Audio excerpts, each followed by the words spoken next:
ఏకాదశి వ్రతం చాలా గంభీరమైన వ్రతం. అందుకే లోకంలో పెద్దలు ఏం చెప్తారంటే, స్వామి పుష్కరిణీ స్నానం, సద్గురోహపాద సేవనం, ఏకాదశి వ్రతం చాపి త్రయం అత్యంత దుర్లభం. ఈ మూడు చెయ్యలేరు అని చెప్తారు. ఎందుకు చెయ్యలేరు? స్వామి పుష్కరిణీ స్నానం, అక్కడికి వెడతాడు, ఆనందనయం చుట్టూ 100 మార్లు తిరుగుతాడు, కానీ పుష్కరిణిలో స్నానం చేద్దామన్న ఊహ వాడికి రానేరాదు. సద్గురోహ పాదసేవనం, సద్గురువు పాదములు పట్టుకునే అవకాశం ఇవ్వడు. ఎందుకు ఇవ్వడు? ఒక్కటే కారణం, నాకు అసలు కాళ్ళ నొప్పులే ఉండవంటాడు. ఆయన అసలు కాళ్ళు పట్టించుకోవడం ఆయన జన్మాంతరంలో ఆయన చేయడు. కాబట్టి అసలు గురువుగారి కాళ్ళు బట్టి అదృష్టం నీకు ఎప్పుడు వస్తుంది? నువ్వు ఆయన కాళ్ళు నిప్పెడితే కదా నువ్వు వెళ్ళి పట్టుకోవడానికి. కాబట్టి ఆయన కాళ్ళు పట్టుకునే అదృష్టం ఉండదు. సద్గురోహ పాదసేవనం. ఏకాదశి వ్రతం చాపి, ఏకాదశి వ్రతము చెయ్యలేడు. ఎందుకు చెయ్యలేడో తెలుసా అండి? మీరు అంగీకరించినా అంగీకరించకపోయినా శాస్త్రీయమైన, వేదప్రోక్తమైన, ఋషిప్రోక్తమైన ఒక పెద్ద రహస్యాన్ని మీకు ఇప్పుడు చెప్తా. ఏకాదశి వ్రతం ఎందుకు కష్టం? మీ అబ్బాయికి ఉద్యోగం వస్తుంది, సత్యనారాయణ వ్రతం చెయ్యి, చేస్తాడు. మీ అమ్మాయికి పెళ్ళి అవుతుంది, ఈ వ్రతం చెయ్యి, చేస్తారు. నువ్వు చచ్చిపోయేటప్పుడు ఈశ్వరుడు గుర్తొస్తాడు, చచ్చిపోయేటప్పుడు ఎలా ఉంటుందో అలా ఊహించుకుని ఈ వ్రతం చేయి అంటే, ఇప్పుడు వద్దులేండి తర్వాత చేస్తానంటే కదండి. ఏకాదశి వ్రతం నిజానికి అంతే. ఏకాదశి వ్రతం ఎందుకు చేయిస్తారో తెలుసా అండి? ఉపవాసం, అన్నం తినకూడదు. అన్నం తినకపోవడం కాదు, అన్నాన్ని పచనం చెయ్యడానికి కావలసిన సంభారములను స్పృశించి పచన ప్రయత్నమునందు నిమగ్నము కాకూడదు. అంటే ఏకాదశి నాడు ఉపవాసం ఉండి ద్వాదశి నాడు కాకరకాయ పులుసు పెట్టి వండుకుందామా, వేపుడు చేసుకుందామా అని ఆలోచించకూడదు. ద్వాదశి పాలన కోసం ఏకాదశి నాడు కాయగూరలు తరుక్కోకూడదు. ద్వాదశి నాటికి పనికొస్తుందని ఇవాళ పప్పు నానపోయకూడదు. అంటే అసలు మీ శరీరమును పోషించుకోవడానికి కావలసిన ఏ పనిని ఏకాదశి నాడు చేయకూడదు. మరి ఇంక ఏకాదశి నాడు ఏం చేయాలి? అసలు చాలా నిష్కర్షగా మాట్లాడితే నిర్జలోపవాసం, ముక్కోటి ఏకాదశి. నీటిని త్రాగకూడదు, ఉమ్ము మింగకూడదు. ఈ నిర్జలోపవాసం ఎందుకు చేయిస్తారో తెలుసా అండి? మనుష్యులలో 199 మంది తెలిసే వెళ్ళిపోతారు. అకస్మాత్తుగా అనాయాసంగా వెళ్ళడం మహాదృష్టవంతులకి తప్ప జరగదు.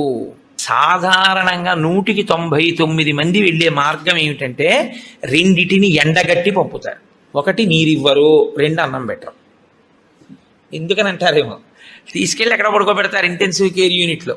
వాడి కర్మ అంతా ఎక్కడొస్తుందంటే ఇక్కడ ఒక గొట్టం పెడతారు, ఇందులోంచి ఏం పోయిరు, ఇందులోంచి ఎక్కిస్తారు. దీంతో ఏం తాకూడదండి అంటారు, దీంతో ఏమీ తినకూడదండి అంటారు. ఇందులోంచి వెళ్ళిందే ఆహారం, ఇందులోంచి వెళ్ళిందే పానీయం. ఫోన్లేండి, ఇప్పుడు మాకు వచ్చిన నష్టం ఏమిటి, ఏదో ఒకటి ఎక్కుతోందిగా చచ్చిపోంగా అంటారేమో. ఓ 8 బెడ్స్ వేస్తారు అక్కడ. అకస్మాత్తుగా వీడికి పెటిడ్రిన్ ఇంజెక్షన్ ఇచ్చి వీడు పడుకుని ఉంటే 11ంటికి గొళ్ళుమని ఏడుపు వినపడుతుంది. 3వ బెడ్ మీద వాడిని స్ట్రెచ్చర్ మీద బయటికి తీసుకెళ్ళిపోతూ ఉంటాడు. వీడికి గుండెలు గుబక్కుమంటాయి.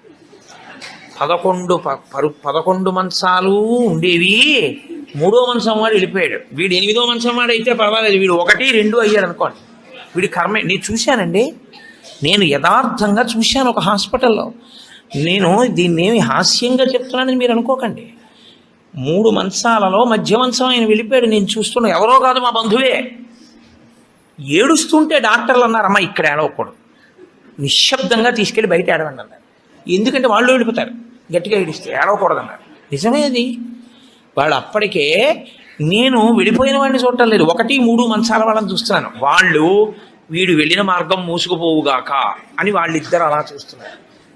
వీడు అదే వ్యాధితో జాయిన్ అయిన వాడికి ఎంత భయంగా ఉంటుందండి. గబాలను గోనుగుడలో బారేసి దగ్గర చేసి పట్టుకెళ్ళిపోతున్నారు బయటికి.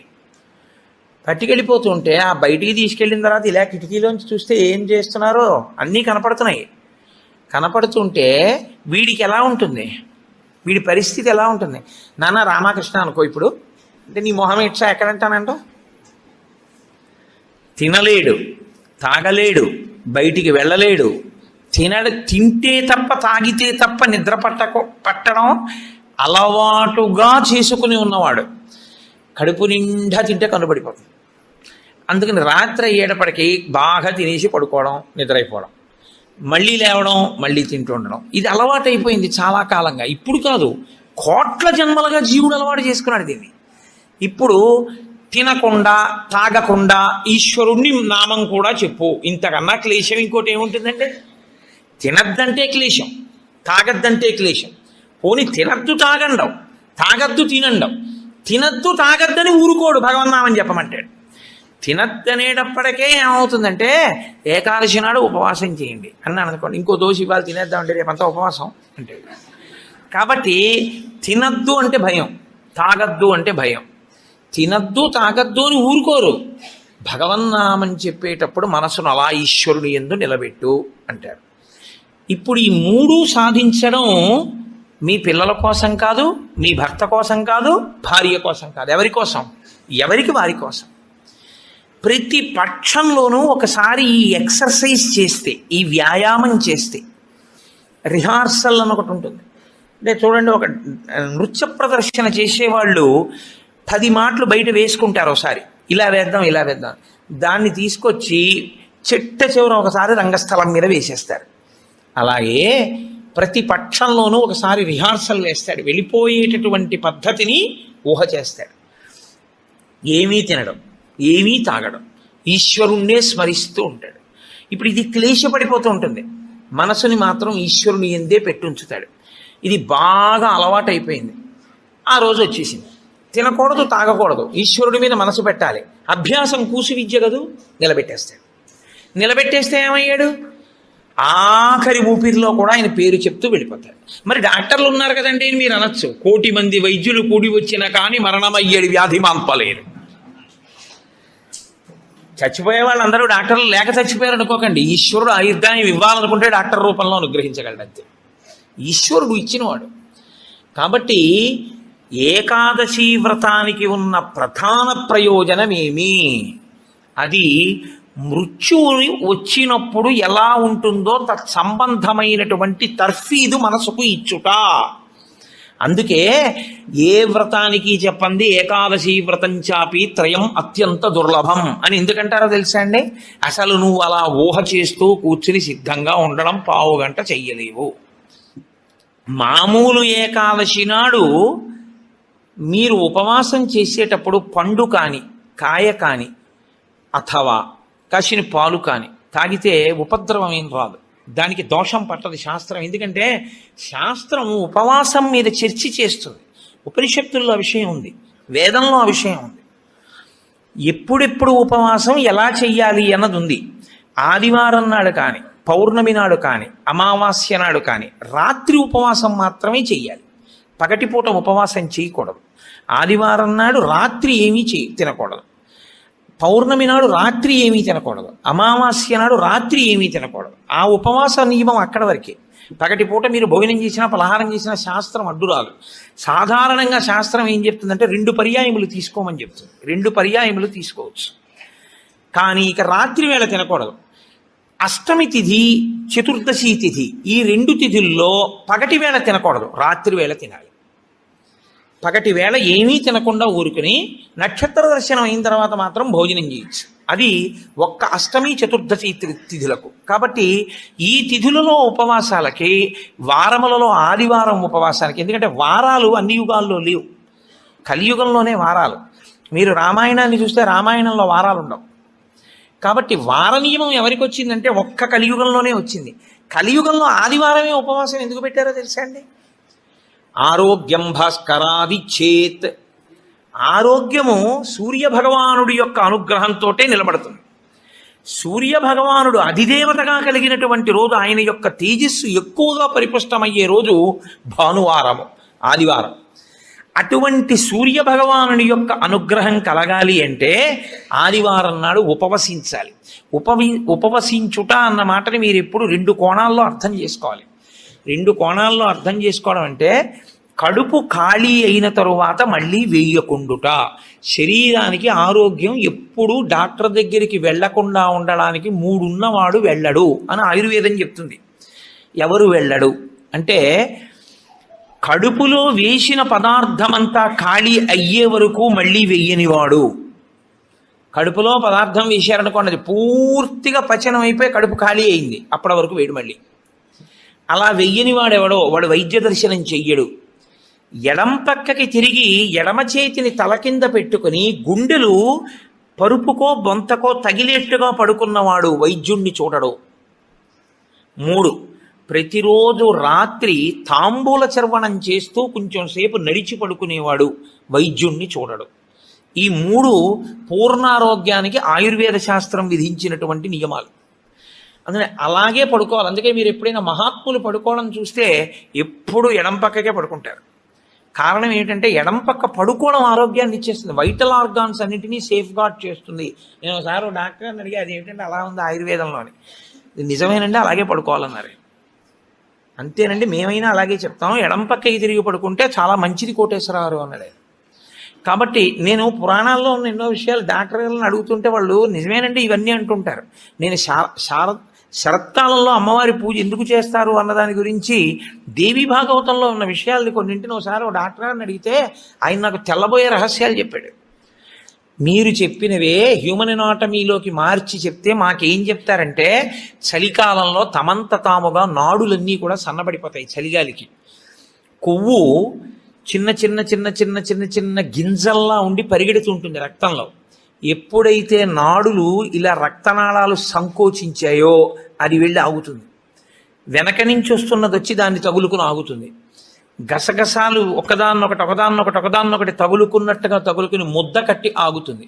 రక్త ప్రవాహం ఆగిపోయి స్ట్రోక్స్ వస్తాయి. చలికాలంలో స్ట్రోక్స్ వస్తాయి కాబట్టి అలా రాకుండా ఉండడానికి దేవీ నవరాత్రులు చేయిస్తారు. దేవీ నవరాత్రుల్లో మృత్యుదంస్ట్ర బయటికి వస్తుందని చెప్పడానికి కారణం అది అని నేను ఒకసారి దేవీ భాగవతం శ్లోకాలు మా ఇంటికి వచ్చిన డాక్టర్ గారికి చూపిస్తే యథార్థంగా మాకు వైద్యం చెప్పినప్పుడు దీన్ని ఇంగ్లీష్లో ఇలా చెప్పారండి, దాన్ని ఆ రోజు ఋషులు ఇలా చెప్పారనమాట అని ఆయన తెల్లబోయాడు. కాబట్టి మన ఋషులు అద్భుతంగా దాన్ని అన్వయం చేసి తీసుకొచ్చి చూపిస్తారు. కడుపులో పదార్థము పూర్తిగా అయిపోయేంత వరకు మళ్ళీ పదార్థం అందులో వెయ్యకూడదు. మీరు ప్రతిరోజు అలా వేస్తూ పెడుతున్నారనుకోండి, మళ్ళీ అది కడుపు ఖాళీ అవగానే మళ్ళీ వేశారు. మళ్ళీ అందులోంచి రసాయనాలు ఊరాలి, అది మళ్ళీ తిరుగుతూ ఉండాలి. మీ ప్రయత్నం లేకుండా ఎప్పుడూ తిరుగుతూ మీ ప్రయత్నం లేకుండా ఆగిపోయేటటువంటి స్పందనలు శరీరంలో ఈశ్వరాధీనములై కొన్ని ఉంటాయి. వాటిని మీరు అసలు ఆపలేరు. ఊపిరితిత్తి, గుండె ఇలాంటివి మీరు ఆపు అని అడగను లేరు. నువ్వు విశ్రాంతి తీసుకోన్నా ఆగను. ప్రయత్నపూర్వకంగా మిగిలిన వాటి ఆరోగ్యం కోసం ఒక దాన్ని ఆపమని చెప్పింది శాస్త్రం. దేన్ని ఆపాలి అంటే కడుపులో ఉన్న కండరముల యొక్క కదలికకి విశ్రాంతినిమ్మని చెప్పింది. కడుపులో ఉన్న కండరములకు విశ్రాంతిని ఎవరిస్తారో అటువంటి వారి ఆరోగ్యము బాగుంటుంది. కడుపులో ఉన్న కండరముల కదలిక ఎప్పుడు ఆగుతుందంటే దాని లోపల పదార్థమును వేయడం ఆపితే ఆగుతుంది. అందుకని ఏం చేస్తారంటే ఉపవాసము అన్న పేరుతో లోపల పదార్థం వెయ్యరు. వేయకపోతే ఏమవుతుందంటే కండరములు కదలవు. కండరములు కదలకపోతే కంటికి కడుపుకి దగ్గర సంబంధం. కడుపు నిండకపోతే, కడుపు ఖాళీగా ఉంటే కనురెప్ప పడదు. కనురెప్ప పడకపోతే మీరు ఈశ్వరుడి యందు దృష్టి నిలబెట్టి ఈశ్వరుడి యొక్క ఆరాధన చెయ్యగలరు. కాబట్టి ఉపవాసం అన్న దాంట్లో అన్నం తినకుండా ఉండడం అనేటటువంటిది ప్రధానమైన నియమము.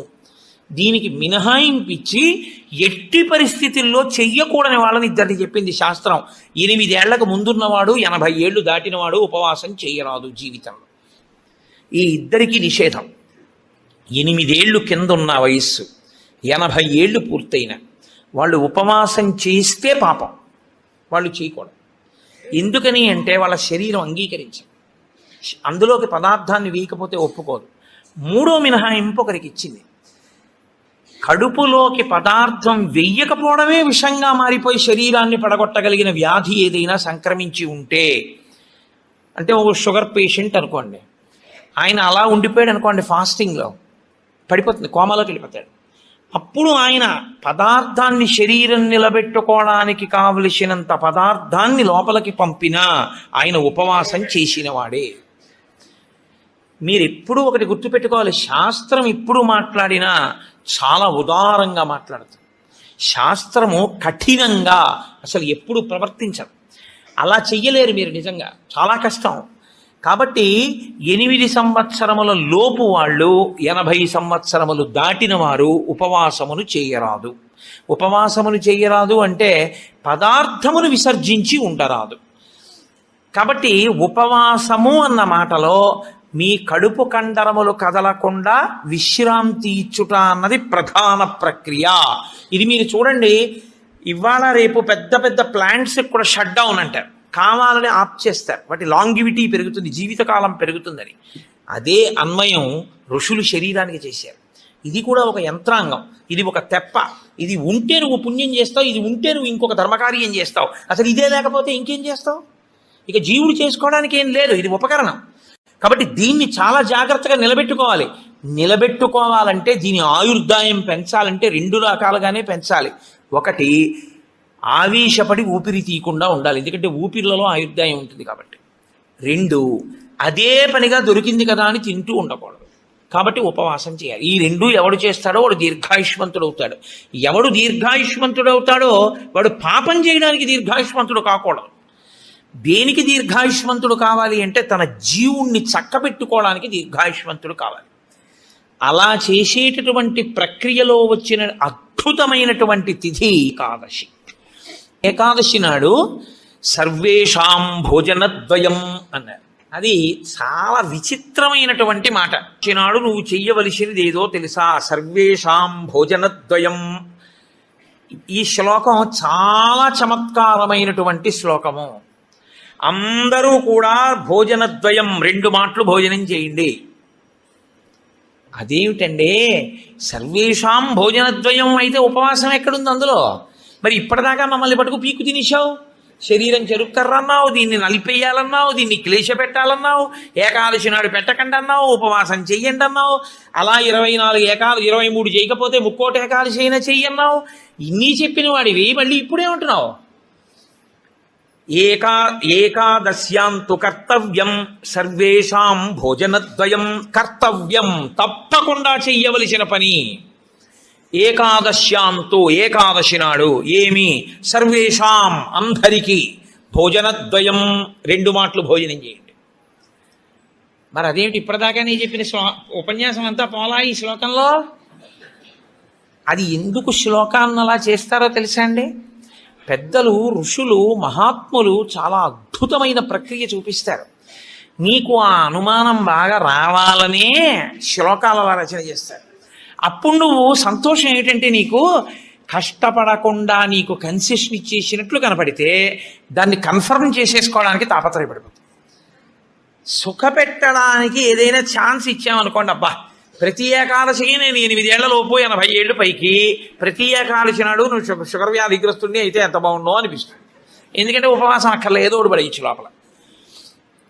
కానీ ఆ శ్లోకానికి అర్థం ఏంటంటే భోజన అంటే ఓ జనులారా, మీ అందరికీ కూడా భోజనద్వయం అంటే భోజనం 2 మాటలు చేయండి అని కాదు. భో అంటే ఓ జనులారా, ద్వయం 2, ఏకాదశ్యాంతు కర్తవ్యం సర్వేషాం.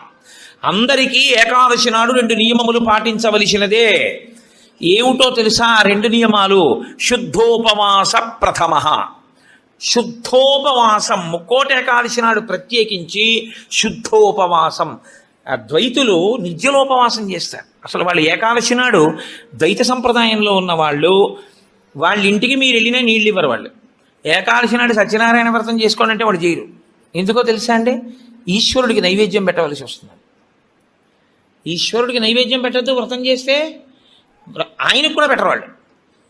ఆయనకి పెట్టడం కాదు, మీరు వాళ్ళ ఇంటికి వెడితే మీకు పండో కాయో కూడా చేతులు పెట్టరు. ఏమనుకోకండి, మీరు ఏకాదశి నాడు వచ్చారు మేము ఇవ్వలేమంటారు. వాళ్ళు ఉమ్ము కూడా గుటక వెయ్యరు, మంచినీళ్ళు కూడా తాగరు. మరి అలా రోహిణీ కార్తీలోనూ అప్పుడు ఎలా ఉంటారండి అని మనకు అనుమానం వస్తుంది. అలాగే ఉంటారు. ఇక్కడ కాదు, రాజస్థాన్ ఎడారిలో ఉంటారు. తెలుసా అండి? వాళ్ళకి ఈశ్వరుడి మీద ఉన్న నమ్మకం అటువంటిది. ఏకాదశి వ్రతం వాళ్ళకంత గట్టిది. ఒకసారి ద్వైత సంప్రదాయంలో చాలా సమున్నతమైన స్థితిని పొందినటువంటి వారు, చాలా లబ్ధ ప్రతిష్ఠులు, నేను పేరు ఎందుకు వాడాలి బాగుండదు, వారి ఇంటికి వెళ్ళాను నేను, మా గోపాలకృష్ణ గారు, మేము. వెడితే ఆయన ఏకాదశి నాడు మేము వెళ్ళాం. వెడితే ఆయన అన్నారు, మీరు ఏమనుకోకండి, నేను మంచినీళ్ళు కూడా ఇవ్వను, ఎదురుగుండా మామిడి చెట్ల కాయలు ఉన్నాయి కానీ నేను ఇవ్వనని ఆ ఇంట్లో ఉన్న నౌకర్ని పిలిచి నేను చూడకుండా 4 కాయలు కోసి వాళ్ళకి అన్నారు. తప్ప ఆయన కోసి ఆయన చేతితో ఇవ్వాల. ఆయన పెట్టలేనివాడు కాడు, పెట్టుకోనివాడు కాడు, మహాత్ముడు, చాలా గొప్పవాడు, చాలా పెద్ద పదవి చేశాడు ఆయన. ఇప్పటికీ ఆంధ్రదేశంలో స్మరింపబడుతుంటాడు. ఎందుకో తెలుసా అండి, ఆ సంప్రదాయం అటువంటిది. వాళ్ళు ఏకాదశి నాడు శుద్ధోపవాసం, వాళ్ళు నిర్జలోపవాసం, నీటి గుటక కూడా వాళ్ళు వేయరు. శుద్ధోపవాస ప్రథమ అది చేసేస్తే అయితే ఏదో అలా మొత్తానికి నేను నానా కష్టాలు పడి ఏదో అశుద్ధోపవాసం చేసేస్తానండి, 3 కోట్ల ఏకాదశిల ఫలితం వచ్చేస్తుంది కదా అంటారేమో. సత్కథా శ్రవణం తథాహ, కేవలం తినకుండా కూర్చుంటే ఫలితం ఇవ్వరు. సత్కథా శ్రవణం, మీరు ఏదో భగవత్ సంబంధమైన విషయాన్ని వింటూ ఉండాలి 12 ఘడియలు వచ్చేవారు. ఏకాదశి తిథి పరివ్యాప్తమై ఉన్నంతసేపు తినకుండా ఉండడం ఎంత ప్రధానమో 12 ఘడియలు రాగానే తినేయడం అంత ప్రధానం. ధర్మం మారిపోతుంది అంతే.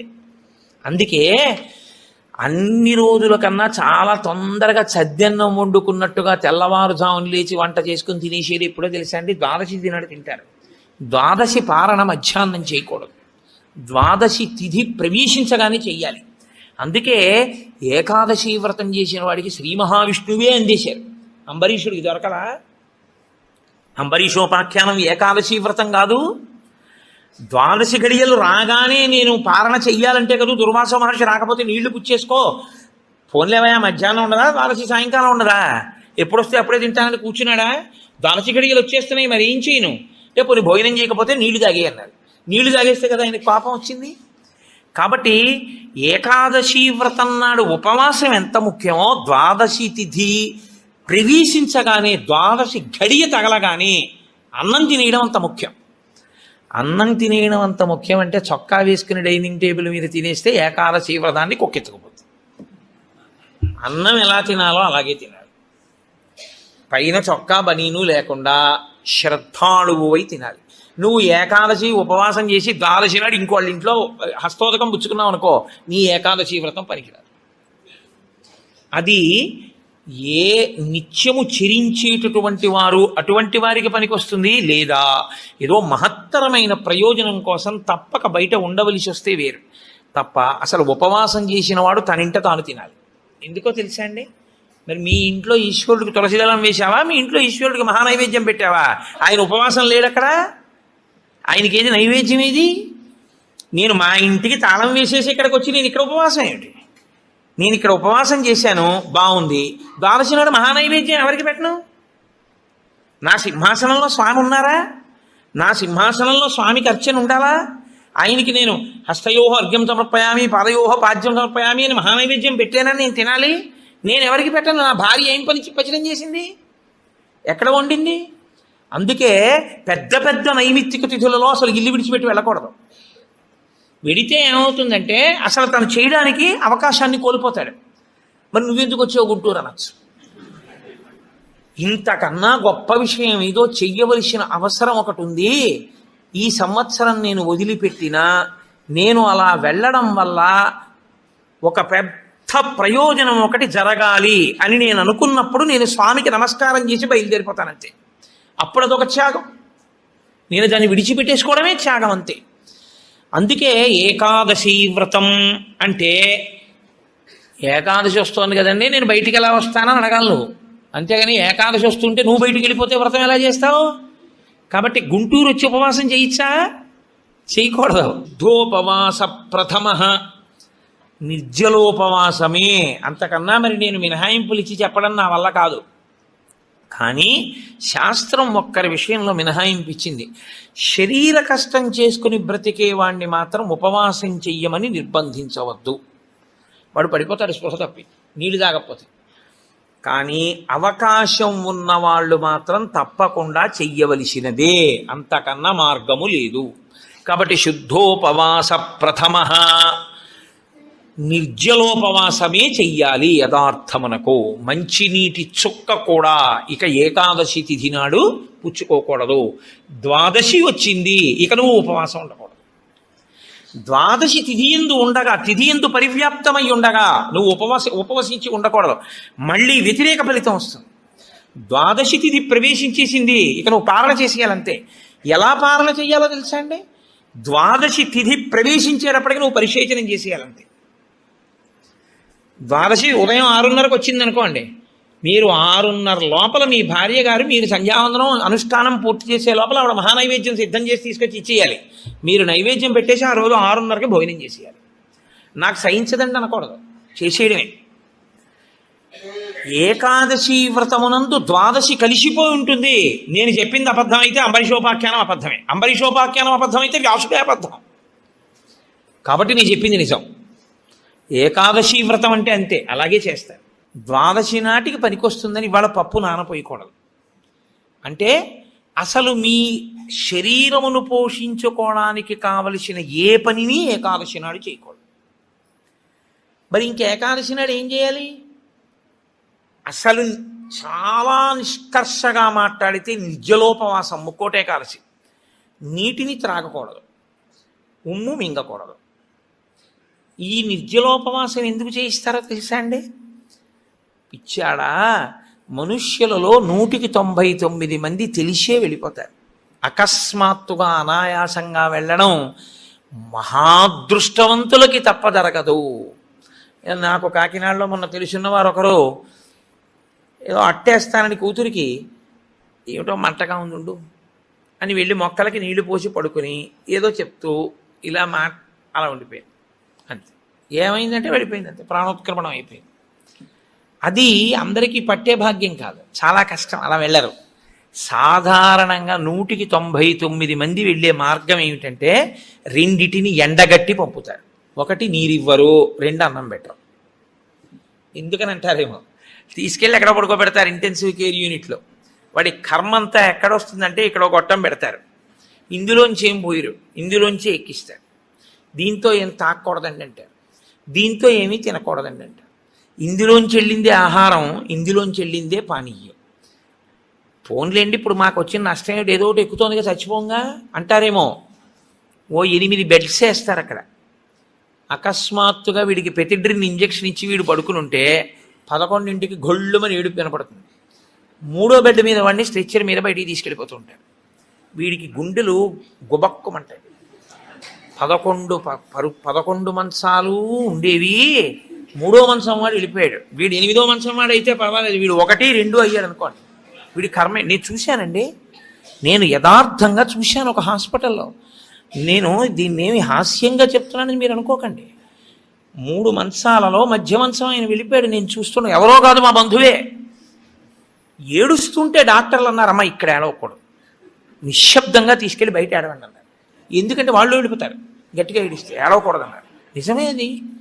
వాడు అప్పటికే, నేను వెళ్ళిపోయిన వాడిని చూడటం లేదు, 1, 3 మంచాల వాళ్ళని చూస్తున్నాను. వాళ్ళు వీడు వెళ్ళిన మార్గం మూసుకుపోవుగాక అని వాళ్ళిద్దరు అలా చూస్తున్నారు. వీడు అదే వ్యాధితో జాయిన్ అయిన వాడికి ఎంత భయంగా ఉంటుందండి.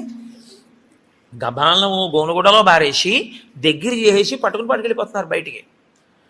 పట్టుకెళ్ళిపోతుంటే ఆ బయటికి తీసుకెళ్ళిన తర్వాత ఇలా కిటికీలోంచి చూస్తే ఏం చేస్తున్నారో అన్నీ కనపడుతున్నాయి. కనపడుతుంటే వీడికి ఎలా ఉంటుంది, వీడి పరిస్థితి ఎలా ఉంటుంది? నాన్న రామకృష్ణ అనుకో ఇప్పుడు, అంటే నీ మొహం ఇచ్చా ఎక్కడంటానంట.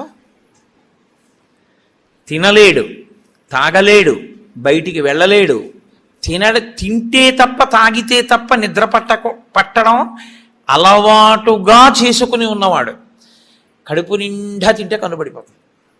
అందుకని రాత్రి అయ్యేటప్పటికీ బాగా తినేసి పడుకోవడం, నిద్రైపోవడం, మళ్ళీ లేవడం, మళ్ళీ తింటూ ఉండడం, ఇది అలవాటైపోయింది చాలా కాలంగా. ఇప్పుడు కాదు, కోట్ల జన్మలుగా జీవుడు అలవాటు చేసుకున్నాడు దీన్ని. ఇప్పుడు తినకుండా తాగకుండా ఈశ్వరుణ్ణి నామం కూడా చెప్పు, ఇంతకన్నా క్లేశం ఇంకోటి ఏముంటుందండి? తినద్దంటే క్లేశం, తాగద్దంటే క్లేశం. పోనీ తినద్దు తాగండవు, తాగద్దు తినండవు. తినద్దు తాగద్దని ఊరుకోడు భగవన్నామని చెప్పమంటాడు. తినద్దనేటప్పటికే ఏమవుతుందంటే ఏకాదశి నాడు ఉపవాసం చేయండి అన్నాను అనుకోండి. ఇంకో దోషి ఇవాళ తినేద్దామంటే రేపంతా ఉపవాసం అంటే కాబట్టి తినద్దు అంటే భయం, తాగద్దు అంటే భయం. తినద్దు తాగద్దు అని ఊరుకోరు. భగవన్నామని చెప్పేటప్పుడు మనసును అలా ఈశ్వరుని యందు నిలబెట్టు అంటారు.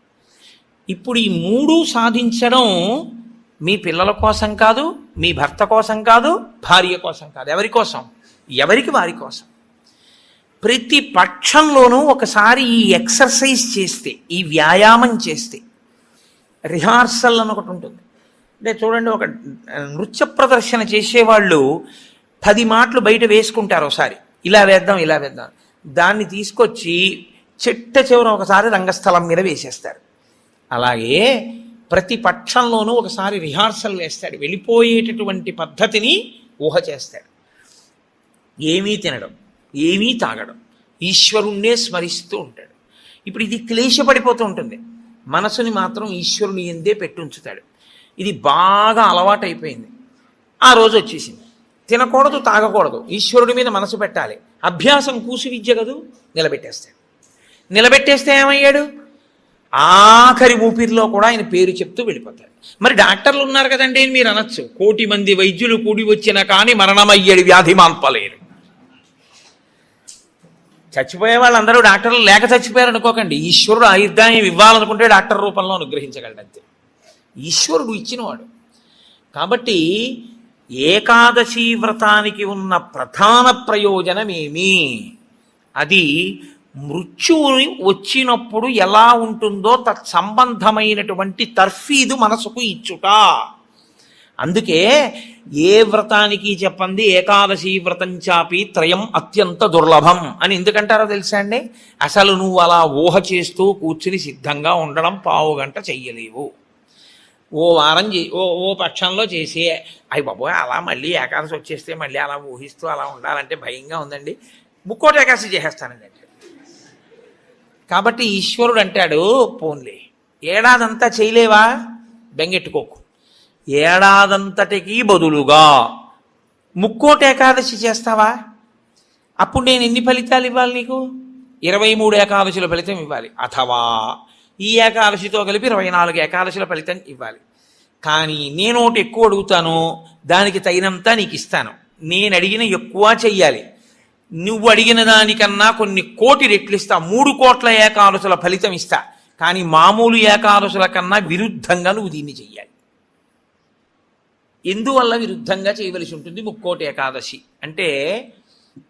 మామూలు ఏకాదశి నాడు మీరు ఉపవాసం చేసేటప్పుడు పండు కానీ కాయ కానీ అథవా కాసిన పాలు కానీ తాగితే ఉపద్రవం ఏం రాదు, దానికి దోషం పట్టదు శాస్త్రం. ఎందుకంటే శాస్త్రం ఉపవాసం మీద చర్చ చేస్తుంది. ఉపనిషత్తుల్లో ఆ విషయం ఉంది, వేదంలో ఆ విషయం ఉంది. ఎప్పుడెప్పుడు ఉపవాసం ఎలా చెయ్యాలి అన్నది ఉంది. ఆదివారం నాడు కానీ, పౌర్ణమి నాడు కానీ, అమావాస్య నాడు కానీ రాత్రి ఉపవాసం మాత్రమే చెయ్యాలి. పగటిపూట ఉపవాసం చేయకూడదు. ఆదివారం నాడు రాత్రి ఏమీ తినకూడదు. పౌర్ణమి నాడు రాత్రి ఏమీ తినకూడదు. అమావాస్య నాడు రాత్రి ఏమీ తినకూడదు. ఆ ఉపవాస నియమం అక్కడ వరకే. పగటిపూట మీరు భోజనం చేసినా పలహారం చేసినా శాస్త్రం అడ్డురాలు. సాధారణంగా శాస్త్రం ఏం చెప్తుందంటే 2 పర్యాయములు తీసుకోమని చెప్తుంది. 2 పర్యాయములు తీసుకోవచ్చు. కానీ ఇక రాత్రి వేళ తినకూడదు. అష్టమి తిథి, చతుర్దశి తిథి, ఈ 2 తిథుల్లో పగటి వేళ తినకూడదు, రాత్రి వేళ తినాలి. పగటి వేళ ఏమీ తినకుండా ఊరుకుని నక్షత్ర దర్శనం అయిన తర్వాత మాత్రం భోజనం చేయొచ్చు. అది ఒక్క అష్టమి చతుర్దశి తిథులకు. కాబట్టి ఈ తిథులలో ఉపవాసాలకి, వారములలో ఆదివారం ఉపవాసాలకి, ఎందుకంటే వారాలు అన్ని యుగాల్లో లేవు, కలియుగంలోనే వారాలు. మీరు రామాయణాన్ని చూస్తే రామాయణంలో వారాలు ఉండవు. కాబట్టి వార నియమం ఎవరికి వచ్చిందంటే ఒక్క కలియుగంలోనే వచ్చింది. కలియుగంలో ఆదివారమే ఉపవాసం ఎందుకు పెట్టారో తెలుసా అండి? ఆరోగ్యం భాస్కరాది చేత్. ఆరోగ్యము సూర్యభగవానుడి యొక్క అనుగ్రహంతో నిలబడుతుంది. సూర్యభగవానుడు అధిదేవతగా కలిగినటువంటి రోజు, ఆయన యొక్క తేజస్సు ఎక్కువగా పరిపుష్టమయ్యే రోజు భానువారము, ఆదివారం. అటువంటి సూర్యభగవానుని యొక్క అనుగ్రహం కలగాలి అంటే ఆదివారం నాడు ఉపవసించాలి. ఉపవసించుట అన్న మాటని మీరు ఎప్పుడు 2 కోణాల్లో అర్థం చేసుకోవాలి. 2 కోణాల్లో అర్థం చేసుకోవడం అంటే కడుపు ఖాళీ అయిన తరువాత మళ్ళీ వేయకుండుట. శరీరానికి ఆరోగ్యం ఎప్పుడూ డాక్టర్ దగ్గరికి వెళ్లకుండా ఉండడానికి 3 ఉన్నవాడు వెళ్ళడు అని ఆయుర్వేదం చెప్తుంది. ఎవరు వెళ్ళడు అంటే, కడుపులో వేసిన పదార్థమంతా ఖాళీ అయ్యే వరకు మళ్ళీ వెయ్యనివాడు. కడుపులో పదార్థం వేశారనుకోండి, అది పూర్తిగా పచనం అయిపోయి కడుపు ఖాళీ అయింది, అప్పటి వరకు వేడు మళ్ళీ. అలా వెయ్యని వాడెవడో వాడు వైద్య దర్శనం చెయ్యడు. ఎడం పక్కకి తిరిగి ఎడమ చేతిని తల కింద పెట్టుకుని గుండెలు పరుపుకో బొంతకో తగిలేట్టుగా పడుకున్నవాడు వైద్యుణ్ణి చూడడు. 3, ప్రతిరోజు రాత్రి తాంబూల చర్వణం చేస్తూ కొంచెం సేపు నడిచి పడుకునేవాడు వైద్యుణ్ణి చూడడు. ఈ 3 పూర్ణారోగ్యానికి ఆయుర్వేద శాస్త్రం విధించినటువంటి నియమాలు. అందుకని అలాగే పడుకోవాలి. అందుకే మీరు ఎప్పుడైనా మహాత్ములు పడుకోవడం చూస్తే ఎప్పుడు ఎడం పక్కకే పడుకుంటారు. కారణం ఏమిటంటే, ఎడం పక్క పడుకోవడం ఆరోగ్యాన్ని ఇచ్చేస్తుంది, వైటల్ ఆర్గాన్స్ అన్నింటినీ సేఫ్ గార్డ్ చేస్తుంది. నేను ఒకసారి డాక్టర్ని అడిగి, అది ఏంటంటే అలా ఉంది ఆయుర్వేదంలోని. నిజమేనండి, అలాగే పడుకోవాలన్నారు. అంతేనండి, మేమైనా అలాగే చెప్తాం, ఎడం పక్కకి తిరిగి పడుకుంటే చాలా మంచిది కోటేశ్వరరావు అన్నాడు. కాబట్టి నేను పురాణాల్లో ఉన్న ఎన్నో విషయాలు డాక్టర్లను అడుగుతుంటే వాళ్ళు నిజమేనండి ఇవన్నీ అంటుంటారు. నేను శరత్కాలంలో అమ్మవారి పూజ ఎందుకు చేస్తారు అన్నదాని గురించి దేవీ భాగవతంలో ఉన్న విషయాలు కొన్నింటిని ఒకసారి ఓ డాక్టర్ గారిని అడిగితే ఆయన నాకు తెల్లబోయే రహస్యాలు చెప్పాడు. మీరు చెప్పినవే హ్యూమన్ ఎనాటమీలోకి మార్చి చెప్తే మాకేం చెప్తారంటే, చలికాలంలో తమంత తాముగా నాడులన్నీ కూడా సన్నబడిపోతాయి చలిగాలికి. కొవ్వు చిన్న చిన్న చిన్న చిన్న చిన్న చిన్న గింజల్లా ఉండి పరిగెడుతుంటుంది రక్తంలో. ఎప్పుడైతే నాడులు ఇలా రక్తనాళాలు సంకోచించాయో అది వెళ్ళి ఆగుతుంది. వెనక నుంచి వస్తున్నది వచ్చి దాన్ని తగులుకుని ఆగుతుంది. గసగసాలు ఒకదాన్నొకటి తగులుకున్నట్టుగా తగులుకుని ముద్ద కట్టి ఆగుతుంది. రక్త ప్రవాహం ఆగిపోయి స్ట్రోక్స్ వస్తాయి. చలికాలంలో స్ట్రోక్స్ వస్తాయి కాబట్టి అలా రాకుండా ఉండడానికి దేవీ నవరాత్రులు చేయిస్తారు. దేవీ నవరాత్రుల్లో మృత్యుదంస్ట్ర బయటికి వస్తుందని చెప్పడానికి కారణం అది అని నేను ఒకసారి దేవీ భాగవతం శ్లోకాలు మా ఇంటికి వచ్చిన డాక్టర్ గారికి చూపిస్తే, యథార్థంగా మాకు వైద్యం చెప్పినప్పుడు దీన్ని ఇంగ్లీష్లో ఇలా చెప్పారండి, దాన్ని ఆ రోజు ఋషులు ఇలా చెప్పారన్నమాట అని ఆయన తెల్లబోయాడు. కాబట్టి మన ఋషులు అద్భుతంగా దాన్ని అన్వయం చేసి తీసుకొచ్చి చూపిస్తారు. కడుపులో పదార్థము పూర్తిగా అయిపోయేంత వరకు మళ్ళీ పదార్థం అందులో వెయ్యకూడదు. మీరు ప్రతిరోజు అలా వేస్తూ పెడుతున్నారనుకోండి, మళ్ళీ అది కడుపు ఖాళీ అవగానే మళ్ళీ వేశారు. మళ్ళీ అందులోంచి రసాయనాలు ఊరాలి, అది మళ్ళీ తిరుగుతూ ఉండాలి. మీ ప్రయత్నం లేకుండా ఎప్పుడూ తిరుగుతూ మీ ప్రయత్నం లేకుండా ఆగిపోయేటటువంటి స్పందనలు శరీరంలో ఈశ్వరాధీనములై కొన్ని ఉంటాయి. వాటిని మీరు అసలు ఆపలేరు. ఊపిరితిత్తి, గుండె ఇలాంటివి మీరు ఆపు అని అడగను లేరు. నువ్వు విశ్రాంతి తీసుకోవాలన్నా ఆగం. ప్రయత్నపూర్వకంగా మిగిలిన వాటి ఆరోగ్యం కోసం ఒకదాన్ని ఆపమని చెప్పింది శాస్త్రం. దేన్ని ఆపాలి అంటే, కడుపులో ఉన్న కండరముల యొక్క కదలికకి విశ్రాంతినిమ్మని చెప్పింది. కడుపులో ఉన్న కండరములకు విశ్రాంతిని ఎవరిస్తారో అటువంటి వారి ఆరోగ్యము బాగుంటుంది. కడుపులో ఉన్న కండరముల కదలిక ఎప్పుడు ఆగుతుందంటే, దాని లోపల పదార్థమును వేయడం ఆపితే ఆగుతుంది. అందుకని ఏం చేస్తారంటే, ఉపవాసము అన్న పేరుతో లోపల పదార్థం వెయ్యరు. వేయకపోతే ఏమవుతుందంటే కండరములు కదలవు. కండరములు కదలకపోతే కంటికి కడుపుకి దగ్గర సంబంధం. కడుపు నిండకపోతే, కడుపు ఖాళీగా ఉంటే కనురెప్ప పడదు. కనురెప్ప పడకపోతే మీరు ఈశ్వరుడి యందు దృష్టి నిలబెట్టి ఈశ్వరుడి యొక్క ఆరాధన చెయ్యగలరు. కాబట్టి ఉపవాసం అన్న దాంట్లో అన్నం తినకుండా ఉండడం అనేటటువంటిది ప్రధానమైన నియమము. దీనికి మినహాయింపిచ్చి ఎట్టి పరిస్థితుల్లో చెయ్యకూడని వాళ్ళని ఇద్దరిని చెప్పింది శాస్త్రం. 8 ఏళ్లకు ముందున్నవాడు, 80 ఏళ్ళు దాటినవాడు ఉపవాసం చేయరాదు జీవితంలో. ఈ ఇద్దరికీ నిషేధం. 8 ఏళ్ళు కింద ఉన్న వయస్సు, 80 ఏళ్ళు పూర్తయిన వాళ్ళు ఉపవాసం చేస్తే పాపం, వాళ్ళు చేయకూడదు. ఎందుకని అంటే వాళ్ళ శరీరం అంగీకరించింది, అందులోకి పదార్థాన్ని వేయకపోతే ఒప్పుకోదు. 3వ మినహాయింపు ఒకరికి ఇచ్చింది. కడుపులోకి పదార్థం వెయ్యకపోవడమే విషంగా మారిపోయి శరీరాన్ని పడగొట్టగలిగిన వ్యాధి ఏదైనా సంక్రమించి ఉంటే, అంటే ఒక షుగర్ పేషెంట్ అనుకోండి, ఆయన అలా ఉండిపోయాడు అనుకోండి ఫాస్టింగ్లో, పడిపోతుంది, కోమాలోకి వెళ్ళిపోతాడు. అప్పుడు ఆయన పదార్థాన్ని శరీరం నిలబెట్టుకోవడానికి కావలసినంత పదార్థాన్ని లోపలికి పంపినా ఆయన ఉపవాసం చేసినవాడే. మీరు ఎప్పుడు ఒకటి గుర్తుపెట్టుకోవాలి, శాస్త్రం ఎప్పుడు మాట్లాడినా చాలా ఉదారంగా మాట్లాడుతుంది. శాస్త్రము కఠినంగా అసలు ఎప్పుడు ప్రవర్తించదు. అలా చెయ్యలేరు మీరు, నిజంగా చాలా కష్టం. కాబట్టి 8 సంవత్సరముల లోపు వాళ్ళు 80 సంవత్సరములు దాటిన వారు ఉపవాసమును చేయరాదు. ఉపవాసమును చేయరాదు అంటే పదార్థమును విసర్జించి ఉండరాదు. కాబట్టి ఉపవాసము అన్న మాటలో మీ కడుపు కండరములు కదలకుండా విశ్రాంతి ఇచ్చుట అన్నది ప్రధాన ప్రక్రియ. ఇది మీరు చూడండి, ఇవాళ రేపు పెద్ద పెద్ద ప్లాంట్స్ కూడా షట్ డౌన్ అంటారు, కావాలని ఆప్ చేస్తారు, వాటి లాంగివిటీ పెరుగుతుంది, జీవితకాలం పెరుగుతుందని. అదే అన్వయం ఋషులు శరీరానికి చేశారు. ఇది కూడా ఒక యంత్రాంగం, ఇది ఒక తెప్ప. ఇది ఉంటే నువ్వు పుణ్యం చేస్తావు, ఇది ఉంటే నువ్వు ఇంకొక ధర్మకార్యం చేస్తావు. అసలు ఇదే లేకపోతే ఇంకేం చేస్తావు? ఇక జీవుడు చేసుకోవడానికి ఏం లేదు, ఇది ఉపకరణం. కాబట్టి దీన్ని చాలా జాగ్రత్తగా నిలబెట్టుకోవాలి. నిలబెట్టుకోవాలంటే దీని ఆయుర్దాయం పెంచాలంటే 2 రకాలుగానే పెంచాలి. ఒకటి, ఆవేశపడి ఊపిరి తీయకుండా ఉండాలి, ఎందుకంటే ఊపిరిలలో ఆయుర్దాయం ఉంటుంది కాబట్టి. 2, అదే పనిగా దొరికింది కదా అని తింటూ ఉండకూడదు, కాబట్టి ఉపవాసం చేయాలి. ఈ 2 ఎవడు చేస్తాడో వాడు దీర్ఘాయుష్మంతుడు అవుతాడు. ఎవడు దీర్ఘాయుష్మంతుడు అవుతాడో వాడు పాపం చేయడానికి దీర్ఘాయుష్మంతుడు కాకూడదు. దేనికి దీర్ఘాయుష్మంతుడు కావాలి అంటే తన జీవుణ్ణి చక్కబెట్టుకోవడానికి దీర్ఘాయుష్మంతుడు కావాలి. అలా చేసేటటువంటి ప్రక్రియలో వచ్చిన అద్భుతమైనటువంటి తిథి ముక్కోటి ఏకాదశి. ఈ ముక్కోటి ఏకాదశి నాడు సర్వేషాం భోజనద్వయం అన్నారు. అది చాలా విచిత్రమైనటువంటి మాట. అసలు ముక్కోటి ఏకాదశి నాడు నువ్వు చెయ్యవలసినది ఏదో తెలుసా? సర్వేషాం భోజనద్వయం. ఈ శ్లోకం చాలా చమత్కారమైనటువంటి శ్లోకము.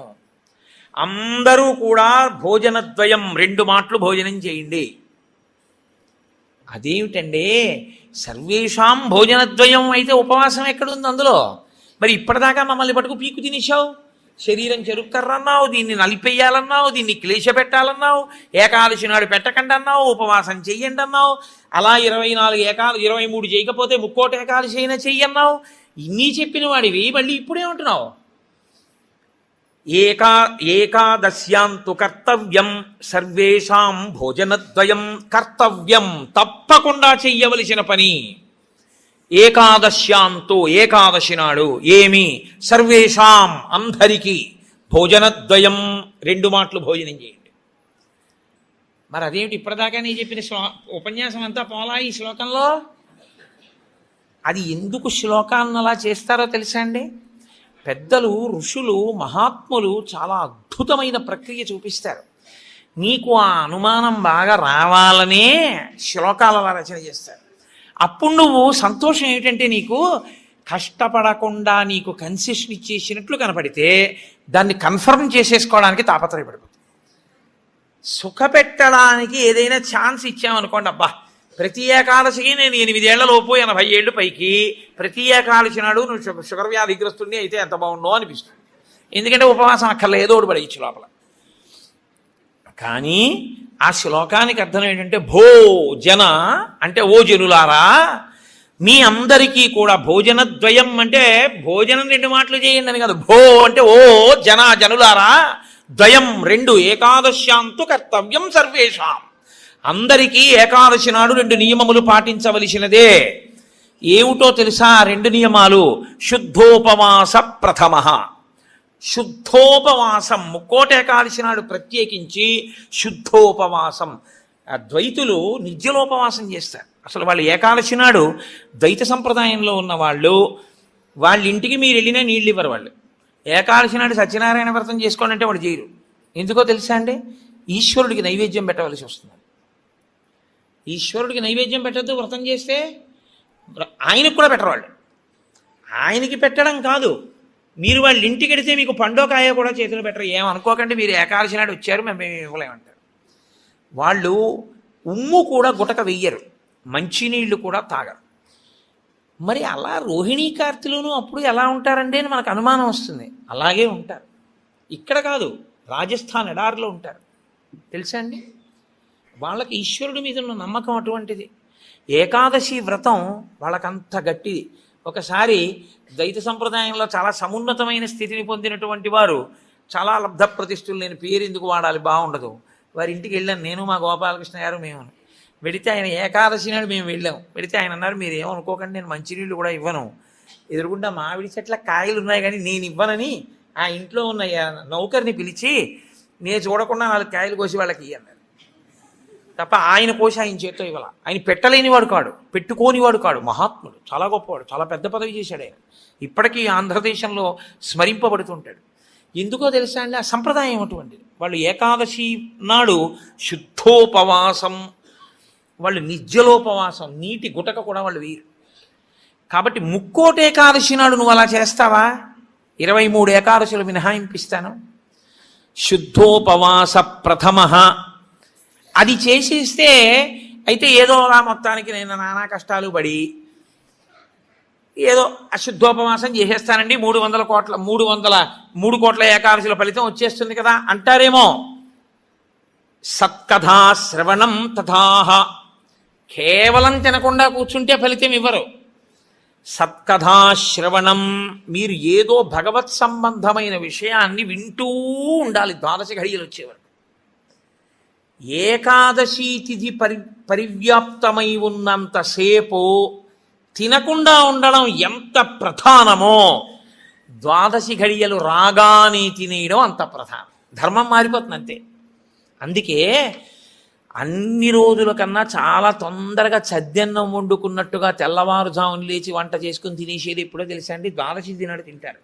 12 పారణ మధ్యాహ్నం చేయకూడదు, 12 తిథి ప్రవేశించగానే చెయ్యాలి. అందుకే ఏకాదశి వ్రతం చేసిన వాడికి శ్రీ మహావిష్ణువే అందేశారు. అంబరీషుడికి దొరకలా? అంబరీషోపాఖ్యానం ఏకాదశి వ్రతం కాదు. 12 ఘడియలు రాగానే నేను పారణ చెయ్యాలంటే కదా, దుర్వాస మహర్షి రాకపోతే నీళ్లు పుచ్చేసుకో, ఫోన్లేవయా మధ్యాహ్నం ఉండదా, 12 సాయంకాలం ఉండదా, ఎప్పుడొస్తే అప్పుడే తింటానని కూర్చున్నాడా? 12 ఘడియలు వచ్చేస్తున్నాయి, మరి ఏం చేయను? పోనీ భోజనం చేయకపోతే నీళ్లు తాగే అన్నారు. నీళ్లు తాగేస్తే కదా ఆయనకు పాపం వచ్చింది.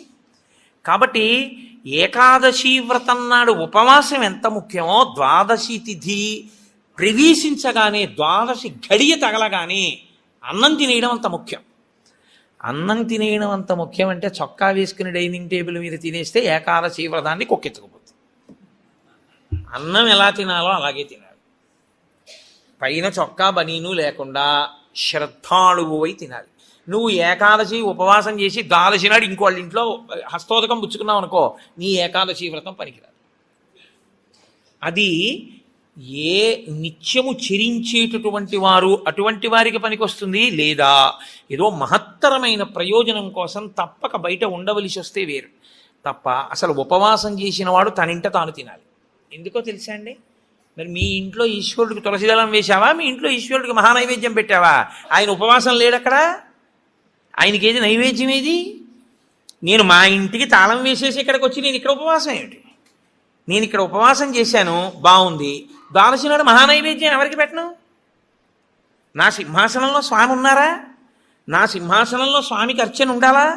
ఆయనకి నేను హస్తయోహ అర్ఘ్యం సమర్పయామి, పాదయోహ పాద్యం సమర్పయామి అని మహానైవేద్యం పెట్టానని నేను తినాలి.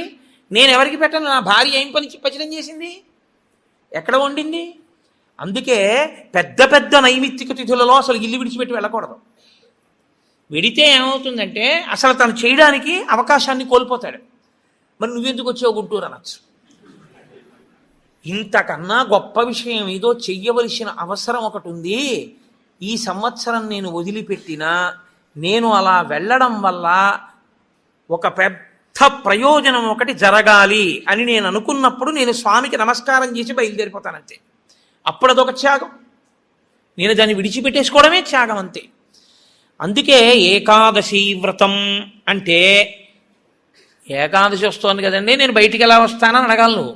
అంతేగాని ఏకాదశి వస్తుంటే నువ్వు బయటికి వెళ్ళిపోతే వ్రతం ఎలా చేస్తావు? కాబట్టి గుంటూరు వచ్చి ఉపవాసం చేయొచ్చా? చేయకూడదు. కాకినాడలో ఉండి ఉపవాసం చేయాలి. కాబట్టి ముక్కోటి ఏకాదశి చెయ్యడం అంటే శుద్ధోపవాస ప్రథమ నిర్జలోపవాసమే.